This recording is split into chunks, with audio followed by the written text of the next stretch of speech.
Best tips for quick and good sleep. आज के video में हम लोग जिस चीज़ का डिस्कशन कर रहे हैं वो डिस्कशन का हमारा जो टॉपिक है वो best tips for quick and good sleep, यानी कहने का मतलब एक अच्छी नींद के लिए कौन कौन से तरीके होने चाहिए, उसी चीज़ के ऊपर आज हम लोग डिस्कशन करेंगे। इस डिस्कशन में जो हमारे सब टॉपिक होंगे हम लोग उसमें देखेंगे कि कौन से ऐसे तरीके हैं जिससे आप अच्छी नींद ले सकते हैं, जैसे कि make sure time of the sleeping and get up, avoid stress, avoid television and mobile, do yoga, meditation and exercise. Okay, you should eat light dinner and wash your feet before sleep. अगर हम ये देखते हैं कि सोने के ये सारे अगर अच्छे तरीके हैं तो हम लोग कुछ इन चीज़ों पर भी डिस्कशन करेंगे। क्या दिन में सोना हेल्थ के लिए बेटर है या नहीं, हम इसके ऊपर डिस्कशन करेंगे। और सबसे पहले हम लोग ये भी जानने की कोशिश करेंगे कि अनिद्रा होती क्या। अनिद्रा का मतलब होता है इंसोमेनिया। व्हाट इज इंसोमेनिया और इंसोमेनिया होने के क्या कारण है, what is the causes of insomnia and what the symptoms, इसके कौन से सिम्टम्स हैं। ओके, फिर हम लोग देखेंगे टाइप्स ऑफ इंसोमेनिया क्या है और स्लीप बेल के लिए यानी अनिद्रा को दूर करने के लिए क्या कुछ मेडिसिन की ज़रूरत होती है, इसके ऊपर भी हम लोग डालेंगे फोकस। तो ये वीडियो बड़ा ही इंटरेस्टिंग बनने वाला है, तो आप इस वीडियो के साथ आप बने रहें और हमारी वीडियो को आप ध्यान से देखें, जिसमें आपको ये चीज़ समझ में आएगी कि एक अच्छी नींद के लिए कौन से तरीके कारगर होते हैं। ओके, अभी हमारा वीडियो अगर आपको अच्छा लगे तो हमारे वीडियो को आप शेयर करें, सब्सक्राइब करें और लाइक करें। ओके, तो सबसे पहले तो हम ये समझने की कोशिश करते हैं कि एक्चुअल में नींद होता क्या है, हम किस एक्टिविटीज़ को हम नींद कहेंगे। ओके, सबसे पहले हम ये समझने की कोशिश करते हैं कि जो नींद की जो एक्टिविटीज़ है वो नींद की एक्टिविटीज़ होती क्या है। देखो, अगर हम नींद की बात करें तो नींद एक प्राकृतिक और आवश्यक भाग है, हमारे ज़िंदगी का एक बड़ा ही एक नेचुरल चीज़ है जिससे हमें एनर्जी ऑब्टेन होती है। अगर हम अच्छी नींद लेते हैं तो हमारे बॉडी को क्या मिलती है, एनर्जी मिलती है, जो कि एक स्वस्थ जीवन के लिए आवश्यक है। गहरा व सही मात्रा में ली गई नींद ऊर्जावान तथा प्रसन्न हो जाते हैं। निद्रा के बारे में कुछ अगर बात अगर हम एक्सप्लेन करें तो निद्रा ना आने की वजह से हमारी जीवन शैली पर बहुत ही बुरा प्रभाव पड़ता है। उससे थकावट होती है, कमजोरी होती है, आंखों की रोशनी कम होती है, चिड़चिड़ापन होता है। तो हम सबसे पहले ये समझते हैं कि अगर एक अच्छी नींद चाहिए तो उस अच्छी नींद को आने के लिए हमारे पास कौन कौन से तरीके होने चाहिए, और अगर आप अच्छी नींद ना लेते हैं तो उसके कौन से कारण हो सकते हैं, उसके क्या सिम्टम्स हो सकते हैं। ओके, अभी हम लोग ये चीज़ देखते हैं कि what is the best tips for quick and good sleep, इसके कौन से अच्छे तरीके हैं। तो सबसे पहले तो आपको ये देखना है कि इसमें कौन कौन सा अच्छा तरीका हो सकता है। तो इसके लिए सबसे पहले आपको सोने और जागने का समय जो है ये आपको निश्चित करना होगा। सबसे पहले क्या करना होगा, सोने और जागने का समय आपको निश्चित करना होगा, यानी make sure time of sleeping and get up. यानी बहुत सारे लोग रात में देर से सोते हैं और सुबह बड़ी मुश्किल से आंखें खुलती है, या सुबह भी बहुत देर तक सोते रहते हैं, इससे पूरा दिन थका थका सा होता है। हालांकि शरीर को पूरे दिन तरोताज़ा रखने के लिए हमें 6 से 8 घंटे तक नींद पर्याप्त होती है, और नींद का समय हर व्यक्ति अपने अलग अलग तरीके से सोता है, सोने और जागने का समय भी अलग अलग होता है। लेकिन अगर आप अच्छी नींद लेना चाहते हैं, 6 से 8 घंटे की एक स्वस्थ नींद लेना चाहते हैं, तो इसके लिए आपको सबसे पहले अपने रूटीन को निश्चित करना होता है। हो सकता है कि कभी रात को सोने में देर हो जाए, पर कोशिश करें कि आप अपने निर्धारित समय पर ही जागें, जिससे फिर आपको रात में निश्चित समय पर सोने में सुविधा होगी। अभी क्वेश्चन है कि आप रात में सही समय पर सोएं और जागें, इसके लिए जरूरी क्या है, अवॉइड स्ट्रेस, यानी आपके ज़िंदगी में स्ट्रेस नहीं होना चाहिए। और स्ट्रेस होने के क्या बहुत सारे कारण हो सकते हैं, स्ट्रेस होने के बहुत सारी रीजंस होते हैं। देखो, कई बार नींद इसलिए नहीं आती कि हमारे ऑफिस, अपने व्यापार आदि की समस्याएं हमारे दिमाग में घूमती रहती है। हमारे दिमाग में कुछ ऐसी बातें घूमती रहती है जो हमारी नींद पर बहुत ही बुरा प्रभाव डालता है, जिस कारण से हमें नींद नहीं आती है, या फिर काफ़ी देर से आती है, या फिर बार बार टूट जाती है। इसका उपाय है कि आपकी जो भी प्रॉब्लम्स है उन्हें एक कागज़ पर लिख लीजिए और उसे कोशिश कीजिए कि सॉल्व करने की कोशिश कीजिए। अभी आप देख लीजिए कि अगर मैं स्ट्रेस की बात करूं तो स्ट्रेस होने के बहुत सारे रीज़न हो सकते हैं। आपने बहुत ज़्यादा सो ली हो, या फिर आपने बैलेंस डाइट ना की हो, तो इसके लिए क्या होता है कि आपका डाइट का सिस्टम जो है आपके स्ट्रेस को दूर करने से काफ़ी ज़्यादा इंटर रिलेटेड होता है। तो आपको इन सभी चीज़ों पर आपको खास तौर से ध्यान में रखनी है। और एक चीज़ ये भी है कि अगर आप स्ट्रेस लेते हो, अगर आप स्ट्रेस ले रहे हैं, तो स्ट्रेस को आप अगर रिड्यूस करना चाहते हैं तो आपको एक चीज़ करनी होगी। क्या करनी होगी?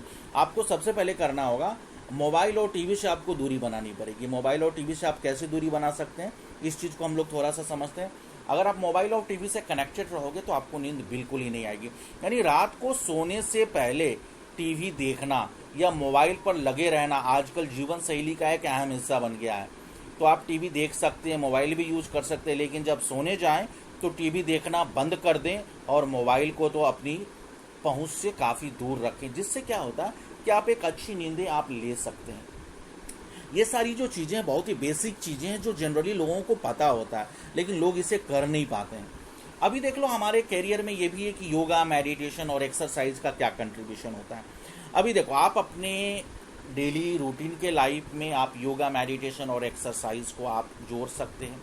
सुबह में योगा, मेडिटेशन, एक्सरसाइज से जो चाहे आपको लगे वो आप कीजिए, जिससे कि आपका शरीर स्वस्थ होता है। साथ ही साथ आपको आंतरिक शांति भी मिलती है और इससे कंसंट्रेशन भी बढ़ता है, जिससे आपको रात में नींद आने में आपको सुविधा होती है। अगर देख लीजिए, अगर आप रात में नींद लाना चाहते हो तो आपके लिए इसमें आपको एक डाइट को भी ध्यान में रखना होगा कि रात में आप सोने के पहले आप कौन सी डाइट करें। तो रात में आप सोने से पहले आप हल्का खाना खाएं, यानी you should take the light dinner. अभी देख लीजिए, रात के डिनर के लिए आपके लिए क्या क्या चीज़ें हो सकती हैं। दिन की अपेक्षा रात में हमारी पाचन क्रिया जो है थोड़ी धीमी गति से होती है।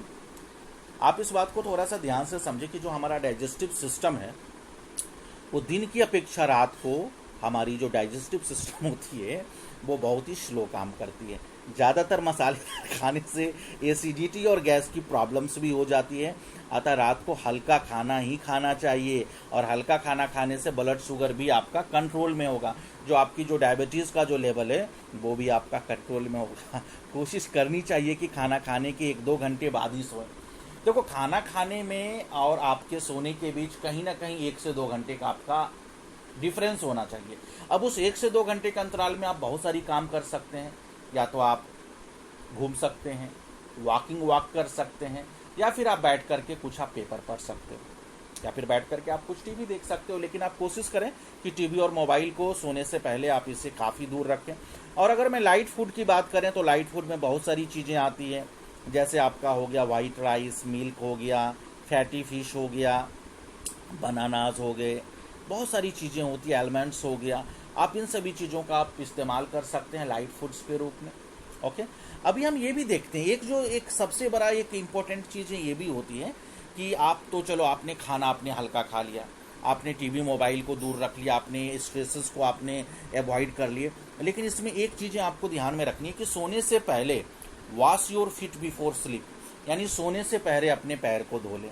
यानी जब आप अपने पाँव को धोते हैं और सोने के लिए लेटते हैं तो हमारा दिमाग शांत हो जाता है, और ये अच्छी नींद के लिए अच्छा चीज़ है। बहुत से लोग सोने से पहले नहाना पसंद करते हैं, ये भी काफ़ी अच्छी बात है। रात का स्नान आपको नींद को बेहतर बनाता है। आप दिन भर थक जाते हैं और जैसे ही आप स्नान करते हैं आपकी थकान चली जाती है और आपके शरीर का टेम्परेचर सही हो जाता है। इससे आपको अच्छी नींद आती है। आप कोशिश करें कि आपके जो है पैर धोने का तरीका अलग अलग होता है। कुछ लोग पैर को साबुन से धोते हैं, कुछ लोग पैर को गर्म पानी से धोते हैं, और कुछ लोग पैर को अलग अलग तरीके से धोते हैं। लेकिन आप कोशिश करें कि पैर को धो करके सोएं, तो वो आपके लिए बहुत ही ज़्यादा बेटर होगा। ओके, तो ये जो चीज़ें थी कुछ ऐसी बेसिक टिप्स आपको बताई गई, जिससे आप ये चीज़ें ध्यान में रख सकते हैं कि आप कैसे आप अच्छी नींद ले सकते हैं। ये एक बेसिक तरीका हो गया। अभी हम इस चीज़ को देखते हैं, क्या is sleeping during day bed और बेड फॉर हेल्थ, क्या दिन में सोना हमारे लिए लाभकारी होता है या हानिकारक होता है। सबसे पहले तो हम इस सेगमेंट को समझते हैं कि दिन में सबसे पहले सोनी नहीं चाहिए। आयुर्वेद के अनुसार दोपहर में सोने से शरीर में कफ बढ़ जाता है, रक्त संचार में रुकावट होता है, जिसके कारण सिर आपका भारी हो जाता है और सांस लेने में भी कठिनाई होती है। अभी आप देख लीजिए, जुकाम, खांसी, सिर दर्द, पाचन विकार, खुजली, गले की तकलीफ, खून की कमी आदि बढ़ जाते हैं। ये जो चीज़ें होती है आपकी दिन में सोने से ये सारे विकार जो हैं आपके सामने आ जाती है। समझ रहे हैं ना। अभी हम जिस टॉपिक पर डिस्कशन कर रहे हैं, जो आज की हमारी ज़िंदगी की एक बहुत बड़ी समस्या है, वो समस्या क्या होती है? वो होती है अनिद्रा। अनिद्रा क्या हो गया? इंसोमेनिया। अभी हम समझते हैं कि इंसोमेनिया क्या है और उसके काउजेस क्या हैं और उसके सिम्टम्स क्या हैं। समझ रहे हैं ना? इस चीज़ को आप थोड़ा सा बेसिकली समझिए। चलिए, आपने तो तरीके देख लिए कि आप अच्छी नींद कैसे करेंगे, लेकिन यहाँ पर हमें ये भी समझना है कि अनिद्रा के क्या कारण हैं। देखो, अनिद्रा का जो कारण होता है उसमें बहुत सारी कारण होता है, जैसे डर, तनाव, गुस्सा। अगर आप डर में हैं, अगर आप में स्ट्रेस है, या फिर आप बहुत ही गुस्से हैं, तो जिससे आपको नींद नहीं आ सकती है। आरामदायक बिस्तर का ना होना या समय और स्थान का ठीक ना होना। तीसरी चीज़ है स्मोकिंग। अगर आप ज़्यादा स्मोक करते हैं तो उससे नींद ना आने की पॉसिबिलिटीज़ बनी रहती है। शरीर में वात का बढ़ जाना, वात प्रवृत्ति की अधिकता होना, अधिक परिश्रम और व्रत। ये जो आपका है वात का असंतुलन और अन्य शारीरिक रोग भी अनिद्रा के कारण है। अधिक समय तक अनिद्रा की स्थिति के कारण पूरे शरीर में सूखापन आ जाता है, जिसके कारण भूख नहीं लगती और खाना पचाने में भी अड़चन होती है। तो अगर आपका डाइजेस्टिव सिस्टम अगर ठीक नहीं होगा तो उसमें नींद की आने की प्रॉब्लम्स इसमें बनी रहती है। समझ रहे हैं ना? अभी देख लीजिए नींद ना आने की वजह क्या होती है। अगर आप इसको देखें, काउजेज ऑफ इंसोम्निया, ये आपका क्या होता है? देखो, आमतौर पर लोगों का मानना है कि 7 से 8 घंटे नींद जरूरी है, मगर हमारे आसपास कई ऐसे लोग हैं जो 4 से 6 घंटे की नींद लेने के बाद भी पूरी तरीके से फ्रेश रहते हैं। अगर आपकी नींद भी कुछ ही घंटों में पूरी हो जाती है तो परेशानी की कोई बात नहीं है, पर अगर बेड पर लेटने के कई घंटे बाद भी आप सिर्फ करवटें ही बदलते रहते हैं तो चिंता की बात बनी होती है। ये जो वजह होती है इसी को हम अनिद्रा कहते हैं, यानी इंसोमेनिया की परेशानी से जूझते हैं। आजकल काफ़ी लोग इससे पीड़ित हैं। इसमें जो है दिन भर कोई अगर फिजिकल एक्टिविटी ना हो तो उसकी वजह से भी नींद नहीं आती है। टेंशन या डिप्रेशन हो गया, सोने का टाइम फिक्स नहीं है नींद में, दिन में नींद का पूरा ले लेना। अगर आप दिन में पूरी दिन भर आप सोओगे तो आपको रात में अनिद्रा की प्रॉब्लम होती है। सोते समय टीवी देखना या मोबाइल चलाना, दिन भर कैफीन का सेवन करना, शेड्यूल काफ़ी हैक्टिक होना, पति पत्नी, गर्लफ्रेंड, बॉयफ्रेंड से तनाव भरे संबंध को होना, इससे भी आपको नींद नहीं आती है। और कुछ लोगों की हैवी वर्कआउट की वजह से भी नींद नहीं आती है। तो ये सारे जो रीजंस होते हैं, ये सारे रीजन जो हैं आपको इंसोमेनिया के रीजन से, जिनको कि हम लोग खास तौर से अनिद्रा बोलते हैं, यानी रात रात वक्त नींद ना आने के कारण अनिद्रा की समस्या हो जाती है।